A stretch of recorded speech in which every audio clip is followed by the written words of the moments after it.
దేవునికి మహిమ కలుగును గాక. మరి అపోస్తలుడైన పౌలు ఫిలిప్పీలకు రాసినటువంటి పత్రిక 4వ అధ్యాయము 13వ వచనము మనం 4వ మాటగా జ్ఞాపకం చేసుకుంటా ఉన్నాం. కాబట్టి దేవుని వాక్యం ఏం సెలవిస్తుంది అని అనగా, నన్ను మా బలపరచువాని యందు నేను సమస్తమును చేయగలను. నన్ను బలపరచువాని యందు నేను సమస్తమును చేయగలను.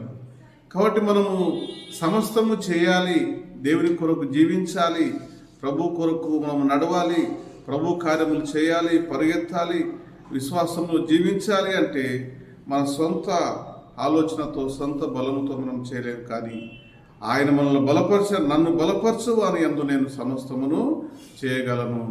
కనుక దేవుని మీద ఆధారపడినప్పుడు ప్రభు నీ కృప అనుగ్రహిస్తాడు. ఆయన నీకు తోడుగా ఉంటాడు. ఆయన నీకు దినదినం బలాన్ని ఇస్తాడు, శక్తిని ఇస్తాడు. కాబట్టి యోసేపు జీవితంలో దేవుడు యోసేపుకు తోడై ఉన్నాడు. కనుక వెళ్ళినటువంటి మార్గములన్నింటిలో చెరసాలలో ఉన్నప్పటికైనా, లేక మరి ఎక్కడ ఉన్నప్పటికైనా, గోతిలో పడవేయబడినా, మరి ఎక్కడికి వెళ్ళినా కూడా దేవుని కృప అతనికి తోడైంది కనుక, దేవుడు బలపరిచాడు కనుక అతడు సమస్తమును చేయడానికి శక్తి పొందుకున్నవాడుగా వస్తాను.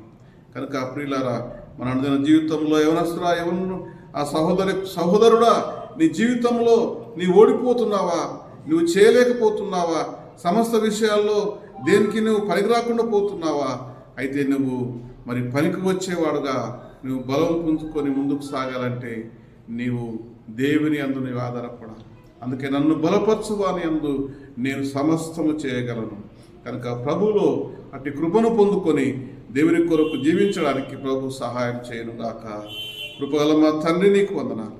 ఈ వాక్య భాగాన్ని మీరు దీవించి, మీరు ఆశీర్వదించి మేలుకరంగా, దీవెనకరంగా యవనస్తులను బలపరచమని యేసు ప్రభువు నామమున వేడుకుంటున్నాం తండ్రి. ఆమేన్.